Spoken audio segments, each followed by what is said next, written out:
Hello everyone, thanks so much for tuning in. Today we want to talk about the foreign buying ban. Basically, the start of this year, the government of Canada put on a ban for 2 years that prevented foreign buyers from buying in Canada, trying to slow the market down, try to make sure that the housing supply went to Canadians or people living and working in Canada.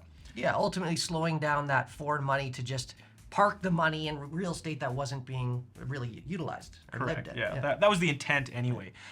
But when they brought this ban in, one of the real points that was probably a miss, or I would say was a miss, is they included individuals that were here on a work permit. So basically, you're here, you don't have your PR status, or you're not a Canadian citizen, but you're living in Canada, you're working and paying taxes in Canada, but you can't buy a house. There was a lot of uproar about this, saying you're focusing on the wrong buyer. You know, someone's immigrating to Canada, they probably even have an application in for permanent residency, but everything's been delayed for years. When COVID hit, everything went messy on that side of things.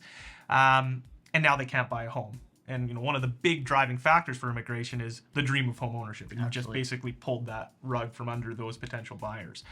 So what's the good news? What has happened? Well, like you said, Joel, it was a big miss. You know, you have people that have immigrated to Canada, and home ownership's part of the dream. Yeah. It's the dream. Bring your family to this country, get a home, plant roots, and make it home. And making it home involves a home. Yeah. And so when they had that ban come in, again, we've said it's a miss. It was a huge miss. But to the government's credit, and often they don't get a lot of that. Giving them credit. Yeah, we're going to give them credit. They pivoted relatively quickly. Yeah. That rule came out, that was January of this year. Here we are, April, and this was early April that this took effect.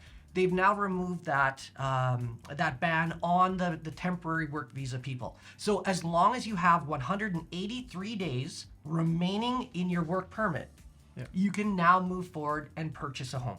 So they've removed that or changed it to, again, 183 days remain. You can purchase a home in Canada with the minimum down payment requirements as any Canadian citizen.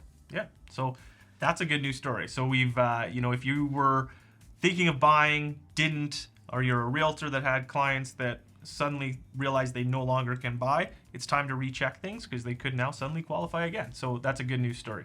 Yeah, help make those home ownership dreams possible. Yeah. Like we do every day. Every day. Thank you very much for watching. If you have any questions, we're Josh and Joe at Mortgage Connection. Please reach out anytime.